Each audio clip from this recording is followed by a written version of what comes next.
La relación entre ciencia y sociedad se ha vuelto un problema central. ¿Cómo entregar mejor los conocimientos que genera la ciencia para ponerlos al servicio de las decisiones de la sociedad? ¿Qué políticas públicas pueden contribuir a esta mejor comunicación? ¿Cómo podemos compartir el aprendizaje de los éxitos a una mayor velocidad? Para reflexionar sobre estas interrogantes, damos comienzo al conversatorio Ciencia y Sociedad.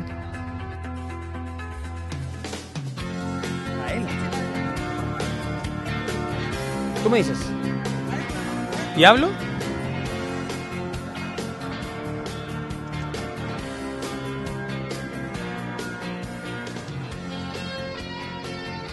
Ustedes me informan.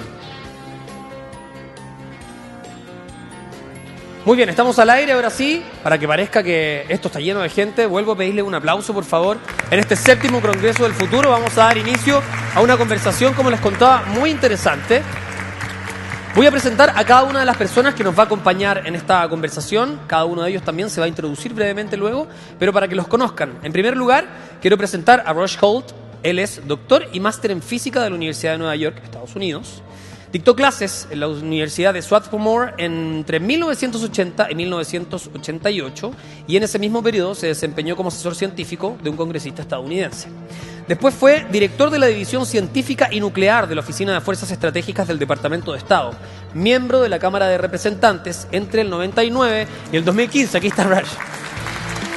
Y se destacó en temas de medio ambiente, educación y seguridad social. En febrero del año 2015 fue nombrado director ejecutivo de la Asociación Estadounidense para el Avance de la Ciencia, que es la más importante en Estados Unidos, la AAAS, y es director de contenido de la revista Science. ¿Cuántas veces de nosotros, incluso los periodistas, nos han escuchado, oye, un artículo de la revista Science? Bueno, aquí está el hombre.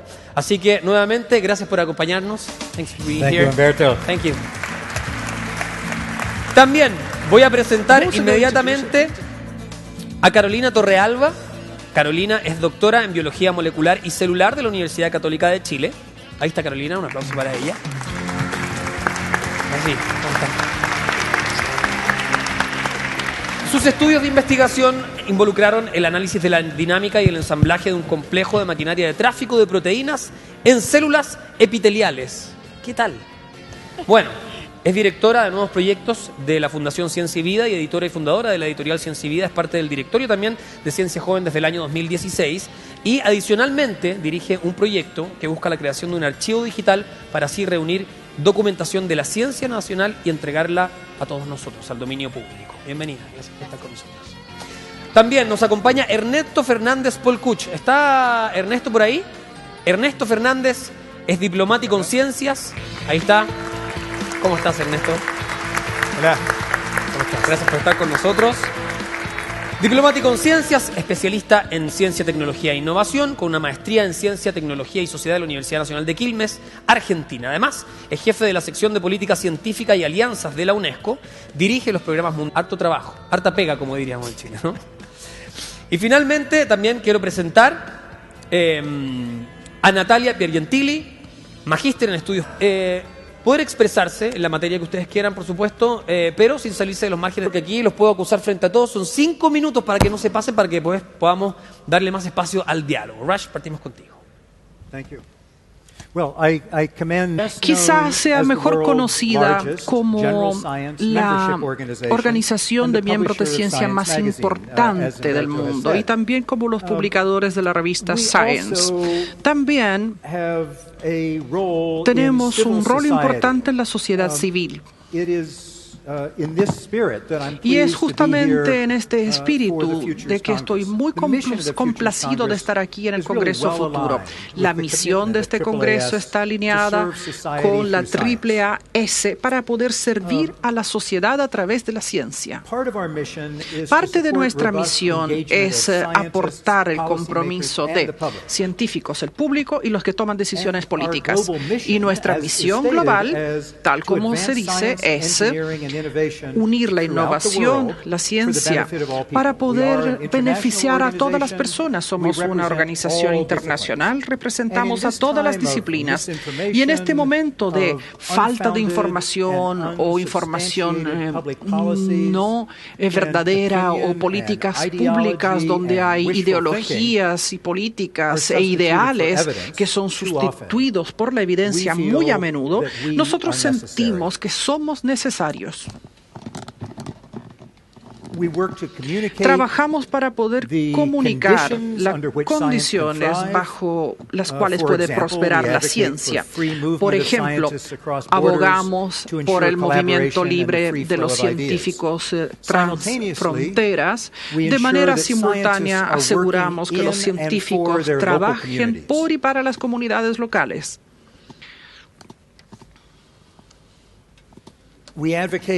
También fomentamos, junto con otras organizaciones científicas, el establecimiento de altos estándares de la práctica y aplicación de la ciencia. Y queremos integrar la ciencia no solamente en la sociedad en general, sino en los que hacen las políticas. Y eso aplica para las físicas, las ciencias de la vida, las de conducta, la ingeniería. Hoy, algunas personas niegan la ciencia del clima.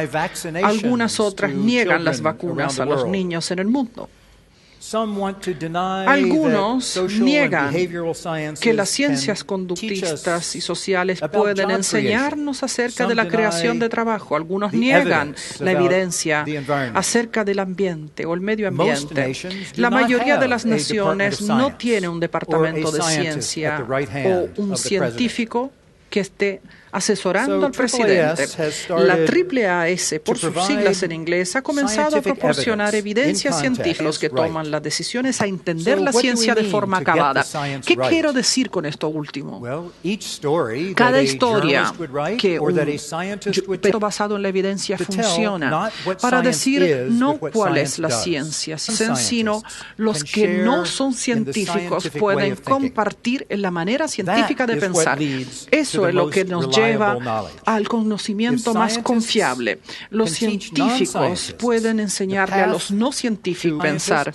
Los no científicos, los que hacen las políticas y todos los que toman decisiones, van a poder aplicar este tipo de pensamiento para poder comenzar a hacer sus políticas basándose en el mejor entendimiento de cómo. Es algo bastante simple.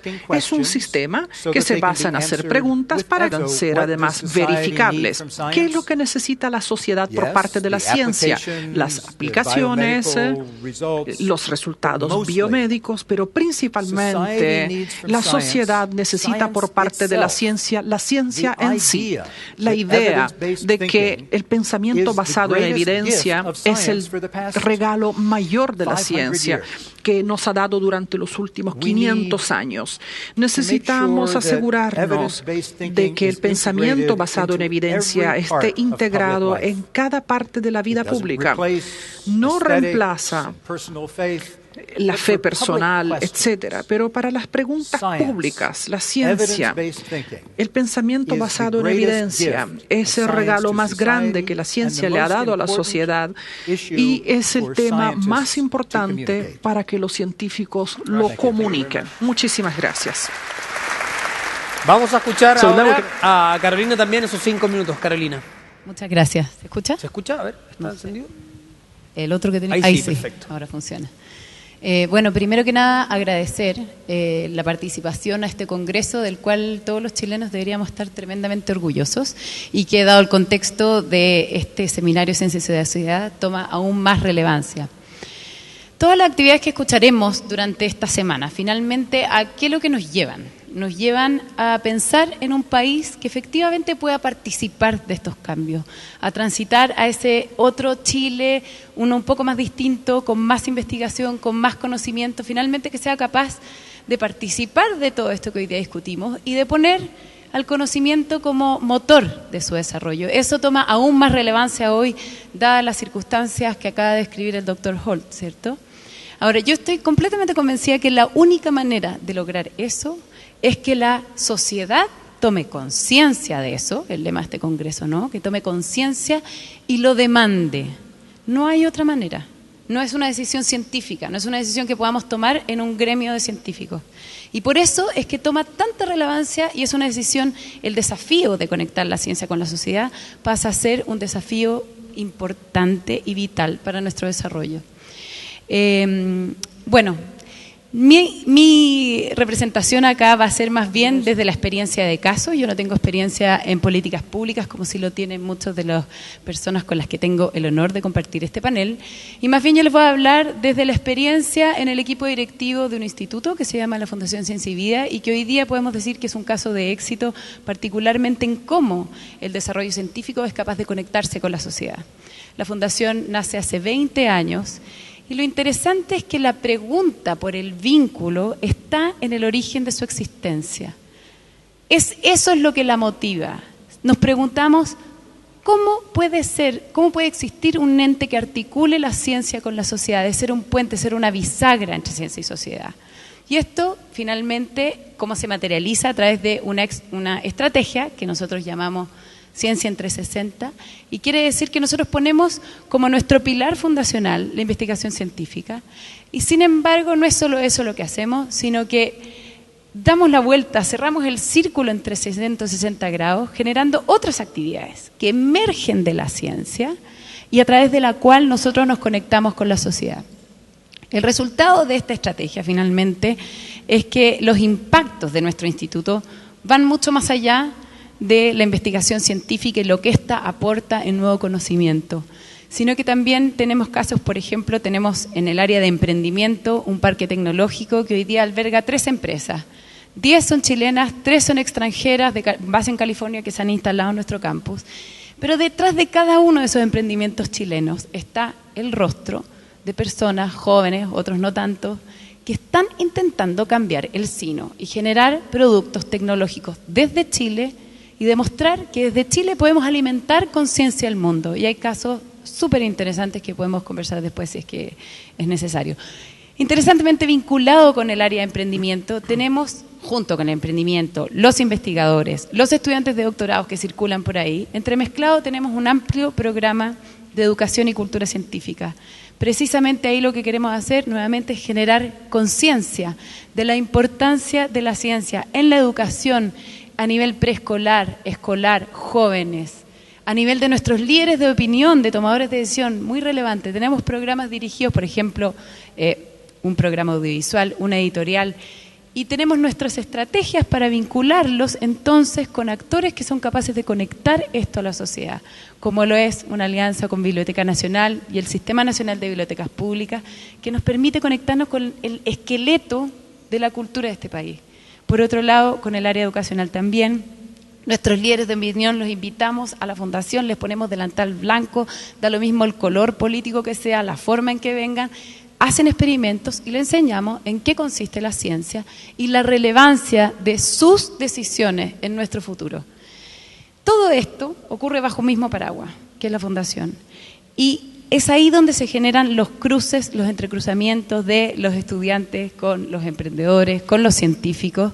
Y creemos, finalmente, después podemos discutir más, pero tal vez cerrar con que el principal resultado de este experimento, que se llama Ciencia y Vida, es que hemos sido capaces de generar un microambiente que es culturalmente distinto y que permite no solamente hacer ciencia de excelencia, sino también involucrar a otros actores de la sociedad, invitarlos a participar y generar un diálogo en el cual todos tienen la misma jerarquía.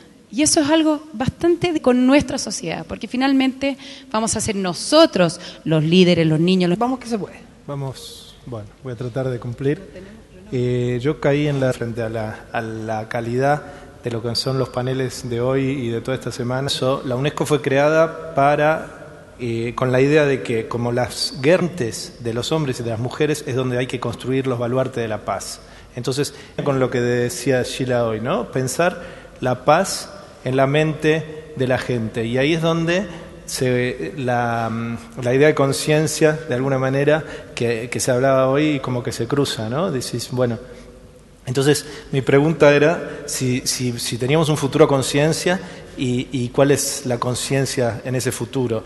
Y bueno, a priori uno asume que todos los que estamos acá consideramos que la ciencia es importante, porque si no tal vez ustedes no se hubieran molestado en venir al Congreso, pero la pregunta del por qué la ciencia es importante en particular para el desarrollo de un país no siempre tiene la misma respuesta, y tradicionalmente se pensaba, se argumentaba de alguna manera una especie de idea individual, donde se ponía el foco en que la ciencia, la tecnología, la innovación nos da ventajas competitivas sostenible. Entonces se establece una especie de conciencia planetaria, si me permiten, en términos del diálogo entre ciencia y conciencia, donde incluye a la ciencia en sus objetivos, porque si uno mira el objetivo CID 9, dice industria, no sé si esto, bueno, no sé cómo funciona, pero el 9 lo ven ustedes, industria, innovación e infraestructura. La innovación es un objetivo en sí mismo. La ciencia y la tecnología está explícitamente en el objetivo 19, también lo está en el 17. Pero también la ciencia es necesaria para alcanzar todas esas metas, que son los objetivos de las sociedades. Cuando hablamos de la relación entre ciencia y sociedad, la ciencia y la Agenda 2030 nos marca la necesidad de ciencia, tecnología e innovación para alcanzar los 17 objetivos. Entonces, la ciencia está explícitamente como objetivo específico, está dentro de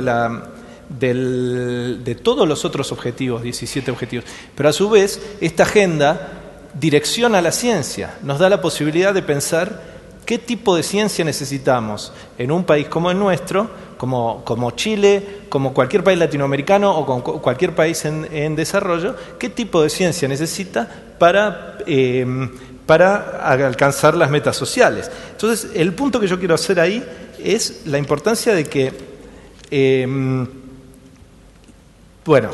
de que para esto necesitamos un sistema. No podemos pensar la ciencia como lo que hacen los científicos y simplemente pensar que eso de alguna manera va a resolver los problemas. Si tenemos a los científicos haciendo ciencia, vamos a resolver los problemas. Que lo que tenemos que poner en marcha es un sistema científico tecnológico integrado donde las distintas instituciones, universidades, empresas, centros de investigación públicos, privados, que se relacionan entre sí, que tienen vínculos, que tienen marcos legales, que tienen leyes, que hay ministerios y consejos. O sea, todo eso es lo que nos va a hacer posible movilizar la ciencia, pero a la vez generar espacios de vínculos para coproducción del conocimiento, para producir el conocimiento entre los científicos y los usuarios, para que esto no sea simplemente esta idea de que los científicos producen un conocimiento y después hay que ver cómo se aplica, sino que el conocimiento se empiece a aplicar en la medida en que los vínculos dentro de ese cerebrito del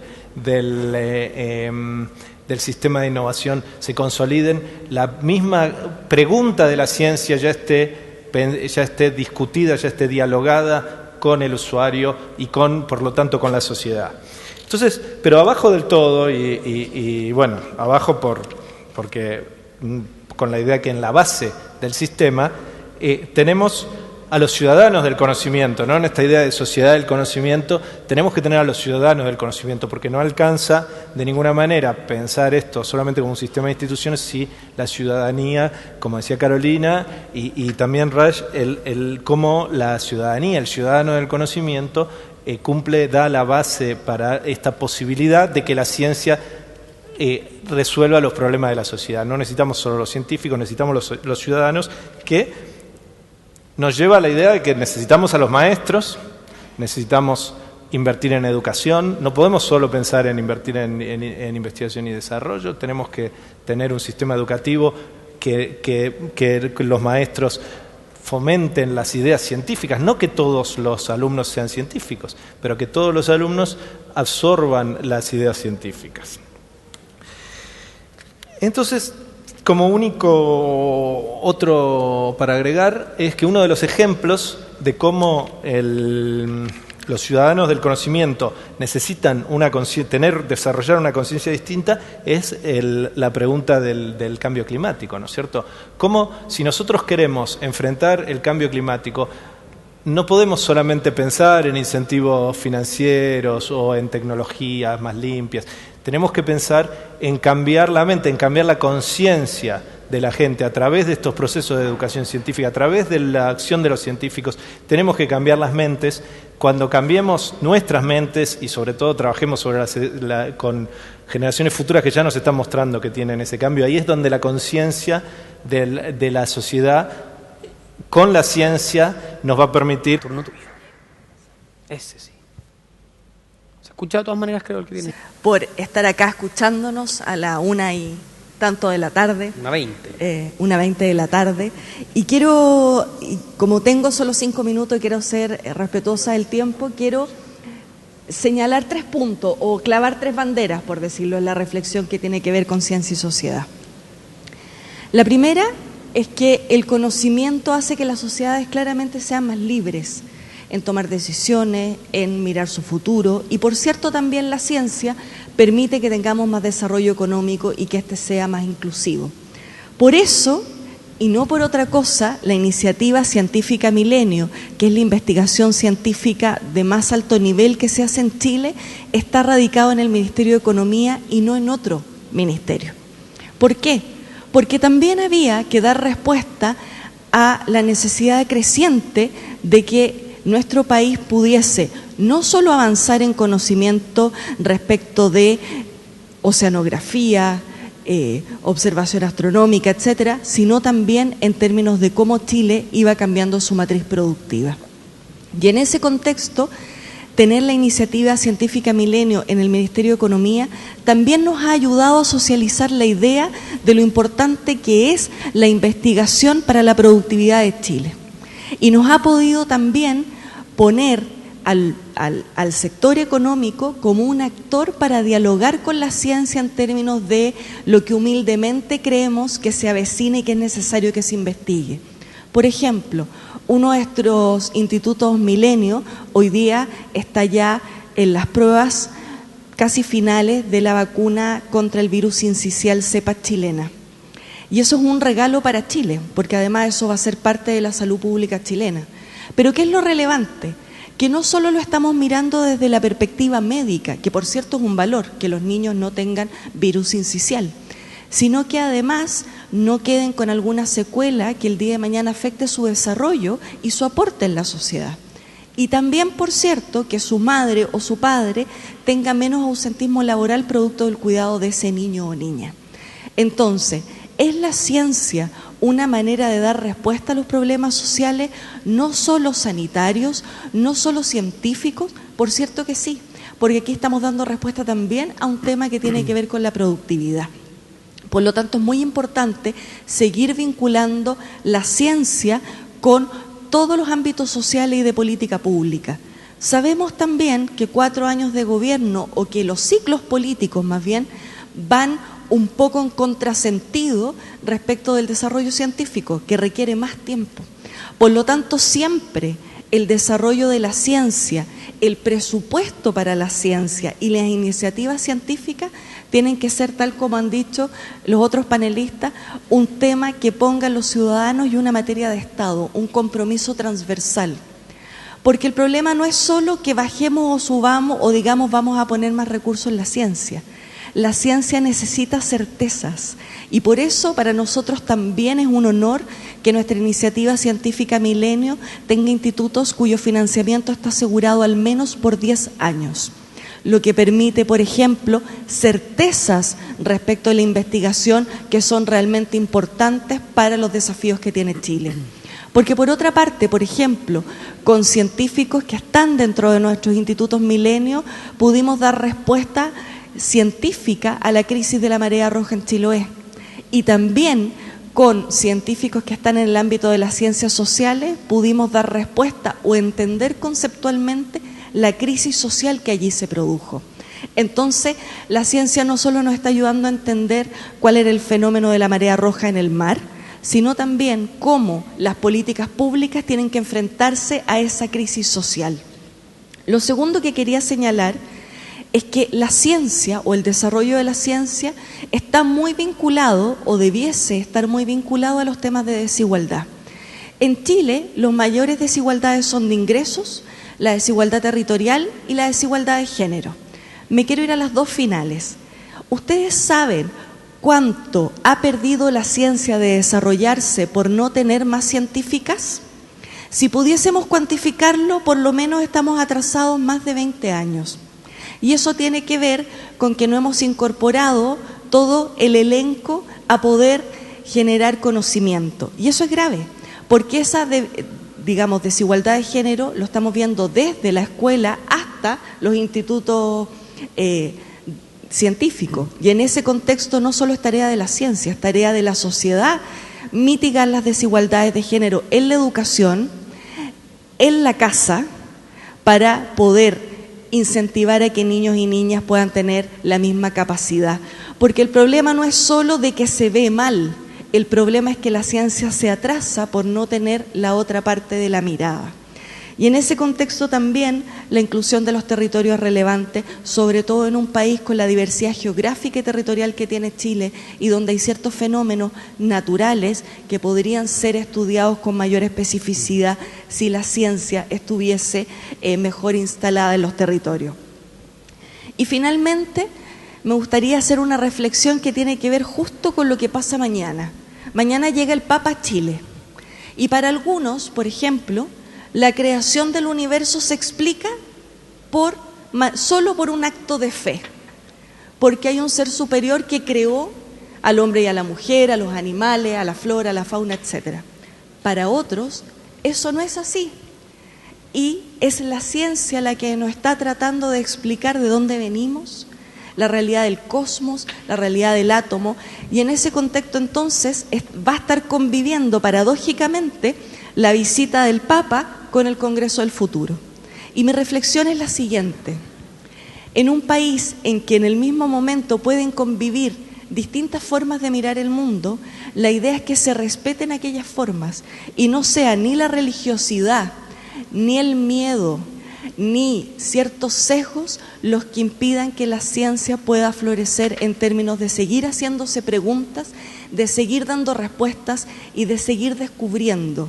Porque finalmente lo que ocurre en muchos de nuestros países es que no se habla solo de la ética, que es tremendamente pertinente ante los descubrimientos científicos. Se ponen aspectos de la moral y otros que no son atingentes a la ciencia, son atingentes a los acuerdos de voluntades de las sociedades.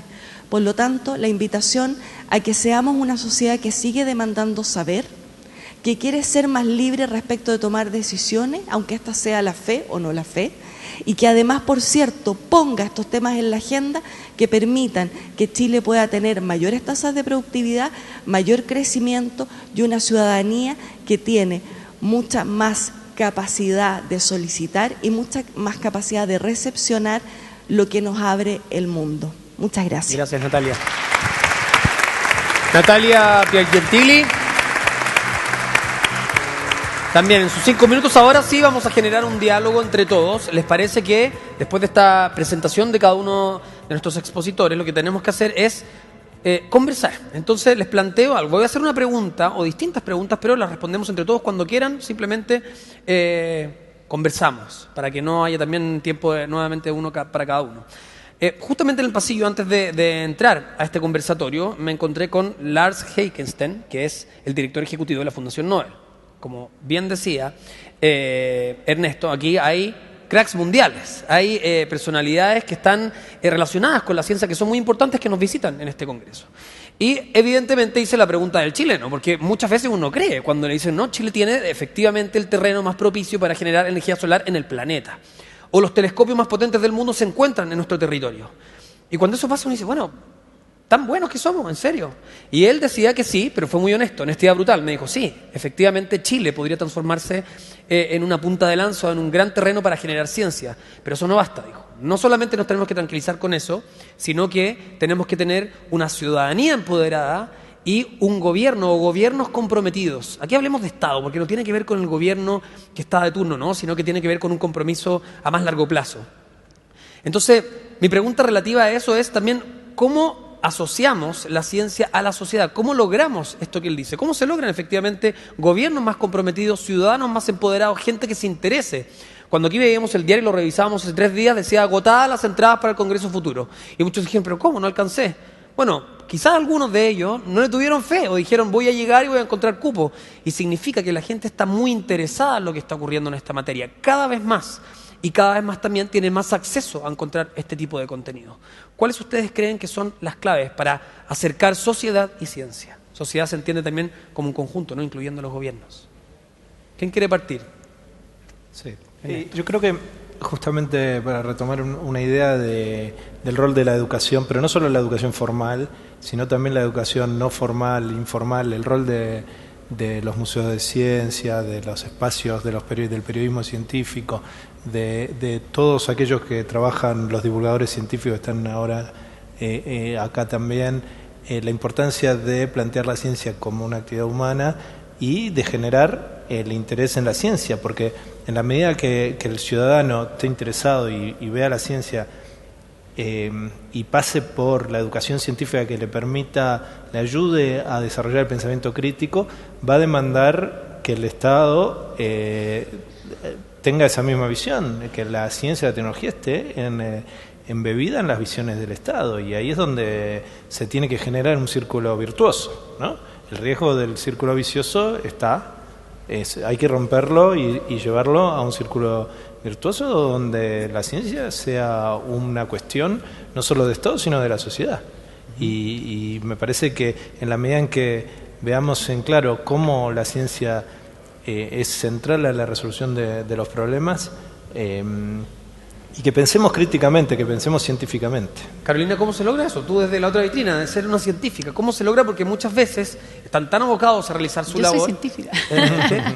Pero desde el punto de vista Sí, de las ciencias, ¿cómo se realiza la labor desde estar muchas veces encerrado a reunir a la sociedad en torno a mí me gustaría destacar algo y luego plantear una pregunta abierta, tal vez. Yo creo que, así como expuse, creo que en términos de políticas públicas, por lo menos en Chile, hablando en concreto, ¿qué es lo que nosotros tenemos que hacer? Creo que han habido iniciativas claras que han generado una mucho mejor vinculación con la sociedad. ¿Cómo cuáles? Y yo quiero destacar sin duda la iniciativa de Explora, de CONICYT, y que más encima ahora ha tomado un gran desafío de no solamente hacer cosas relativas a la divulgación no formal, sino que involucrarse en el problema de cómo hacemos que la investigación que generamos en los laboratorios y que todos los chilenos financiamos llegue a las salas de clases y efectivamente mejore la educación.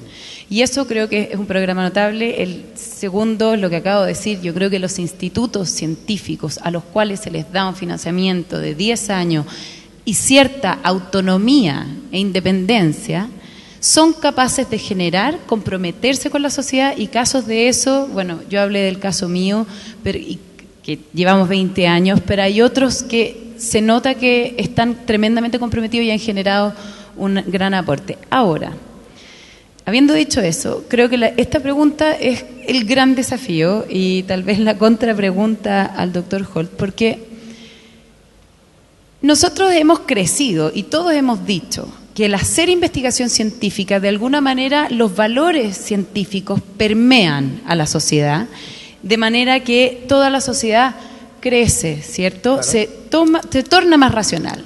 Y yo creo que hoy día eso está un poco en jaque, porque vemos que la potencia científica mundial, que es Estados Unidos, que tiene no sé cuántos premios Nobel, finalmente hoy día su agenda ha sido tomada por la irracionalidad, por poner en duda consensos, lo que acaba de escribir Rush Holt. Entonces, creo que tenemos que ser críticos y nosotros desde nuestro refugio aquí en el sur, pensar que no basta solo con hacer investigación.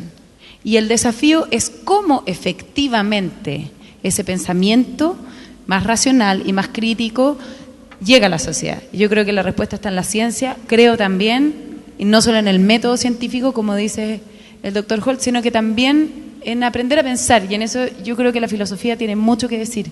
Ojo, hace un año estábamos diciendo que íbamos a sacar las clases de filosofía y disminuirlas en nuestros colegios. Ese es un gravísimo error. Tenemos que aprender a pensar antes que nada, antes de ser científico, antes de ser filósofo. Y eso es un desafío que va más allá de nuestra disciplina. Y si no partimos por reconocer eso, creo que estamos mal desde el punto de partida básico. Doctor, ¿le gustaría retomar? Sí, claro, la ciencia es tan relevante en tantas áreas, ya sea educación, economía, medio ambiente, salud. Pero lo que los científicos le deben al público no son los hechos, las respuestas.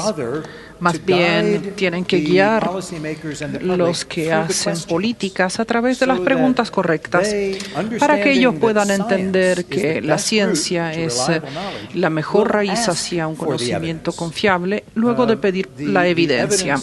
La evidencia declarada a los que hacen políticas simplemente no va a ser utilizada.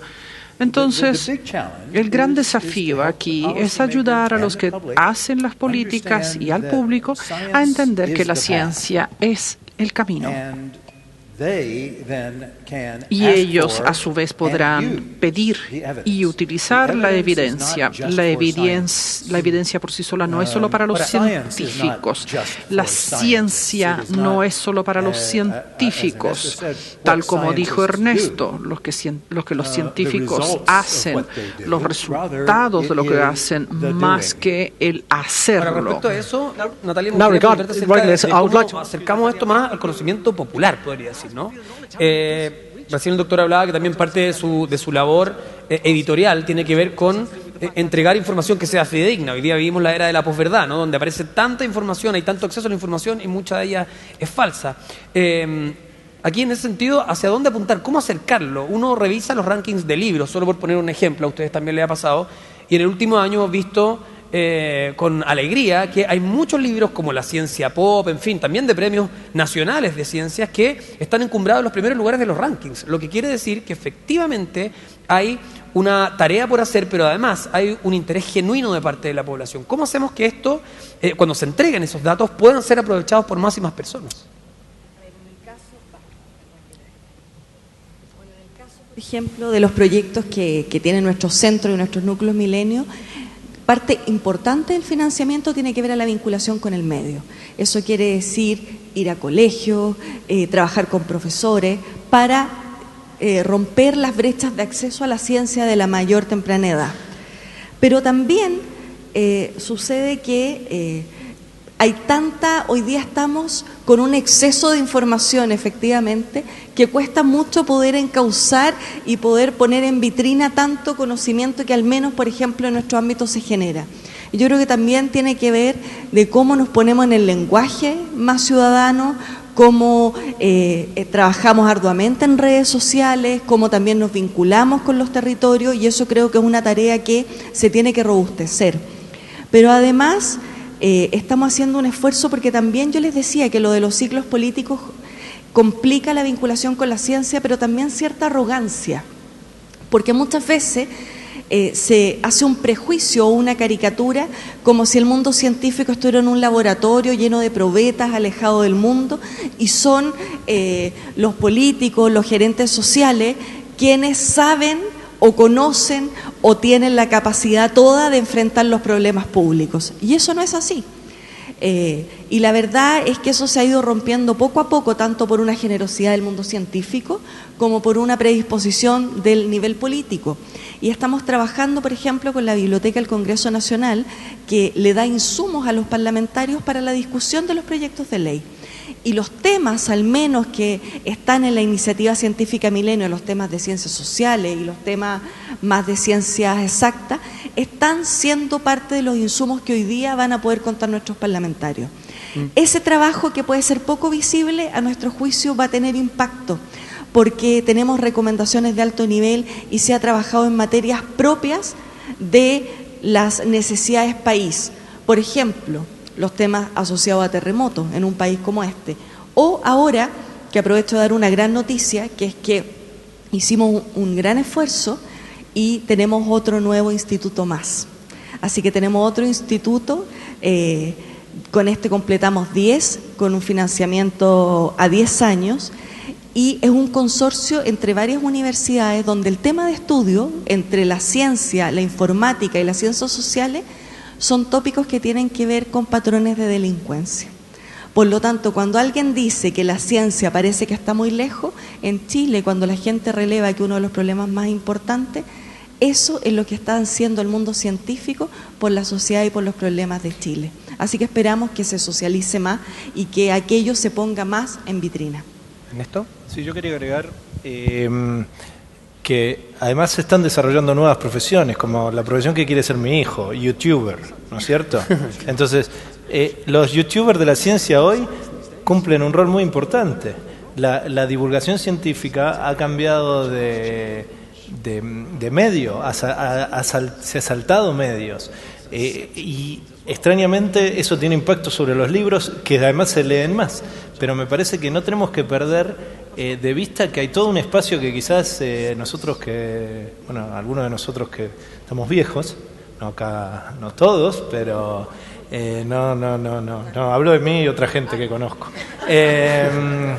Que quizás estamos un poco alejados de ese espacio, no vemos el rol fundamental de YouTube, de Instagram, de las páginas que hay en Facebook, la IFLS,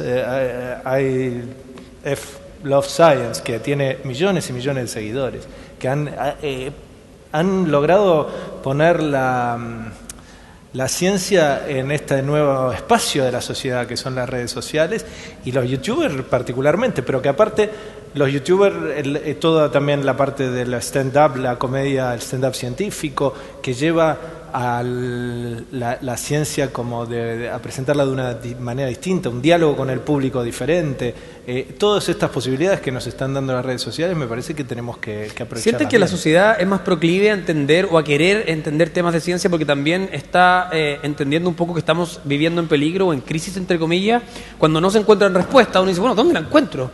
Y finalmente se llega a la ciencia, por un lado o por otro, ¿no? Y lo que tú dices, sitios como pequeños sitios que aparecen en Facebook que tienen millones y millones de likes, estos libros que se venden cada vez más, las charlas magistrales que se dan en distintos lugares y los alumnos quieren ir a verlas. En fin, yo creo que todo tiene que ver con el interés que hay de entender por qué está pasando las cosas, y más grave aún, qué es lo que nos puede pasar si no escuchamos a personas como los científicos, ¿o no? Por un lado, me parece que estas iniciativas siempre, la respuesta del público siempre supera las expectativas. En el Congreso del Futuro es una demostración, y también hay otras iniciativas en Chile que nos han demostrado eso, festivales de ideas, etcétera. Y tal vez subestimábamos nosotros mismos a nuestra población, porque uno abre la ventana y se colma, eso es un hecho, pasa con estos libros, etcétera. Ahora, nuevamente quiero poner el punto, para mí no es lo mismo conocimiento, es un gran avance, querer tener este conocimiento, que un pensamiento racional, que es lo que está diciendo el doctor Holt también, que es necesario instalar en la población. Entonces, son dos cosas que pueden ir de la mano, no necesariamente van, y yo creo que el desafío está en, sin duda, generar más vínculos, generar más conocimiento, generar una población que quiere empoderarse de ese conocimiento, y ojalá que también use ese método de pensamiento, y eso es un tremendo desafío, y yo creo que esa es una pregunta abierta que todavía no la podemos resolver. O sea, no, sin duda está la educación formal, pero no todo lo que hacemos en aumentar el conocimiento también permea en cambiar conducta, y nuevamente, demostración de Estados Unidos es un hecho ahí, sí. Pero sin duda nosotros tenemos un vínculo con distintas instituciones, como decía, con la Biblioteca Nacional y el Sistema Nacional de Bibliotecas Públicas, que son 400 bibliotecas alrededor de Chile, y por ejemplo, un dato y a través de la cual entregamos ciertos contenidos científicos. Por ejemplo, los chilenos leen mucho más libros informativos que novelas. Las novelas siempre están en el bestseller y se llevan los titulares, pero si tú después desmigajas eso, la gente quiere saber de mecánica, de ciencia, de lo que quiere saber, quiere informarse. Y yo creo que eso es un cambio súper positivo que tenemos que aprovechar e intentar, además, crear estos hábitos de pensamiento. Estuve revisando a propósito de eso, de saber, dentro de las 10 preguntas más habituales de Google el año pasado, estaba ¿cómo cocinar panqueques? Está bien, puede ser sí o no, pero también ¿qué es una estrella fugaz, por ejemplo? Y una serie de preguntas que son ligadas a distintas áreas que la gente quiere responder. En ese sentido, sí hay cierta avidez por tratar de responder preguntas que todavía son incógnitas, podríamos decir, para la sociedad civil, no para los expertos que hay en esta materia. Doctor, ¿quería agregar algo? En los Estados Unidos, esto es, bueno, el presidente Trump ha estado en el poder durante un año ya y aún no ha nombrado un consejero científico. Y eso preocupa mucho al mundo científico, pero obviamente no se puede hacer que una persona tome una consejería o consejo científico. Obviamente él no ve la importancia de aceptar la ciencia, pero el problema más importante es que al público tampoco le importa.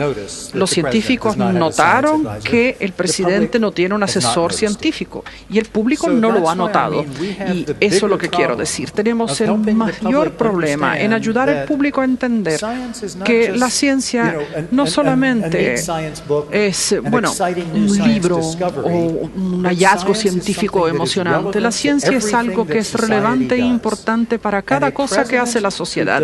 Y un presidente que no quiere aceptar ese consejo o asesoría simplemente se está perdiendo la mejor oportunidad de poder hacer las políticas correctas. Pero a propósito correctas. de lo mismo, hechos como los que han ocurrido en las últimas semanas, la ola de frío que azota un lugar de Estados Unidos, toda la costa este, los incendios forestales en California, una serie de cosas que tienen de una u otra manera una relación, por ejemplo, con el calentamiento global, como ser también lo que decía Carolina, porque la gente entiende, o sea, la ciudadanía entiende lo que está pasando. Ahora, que no le crean al presidente es un asunto distinto, pero aquí sí hay personas entendiendo lo que está ocurriendo en su entorno, ¿no?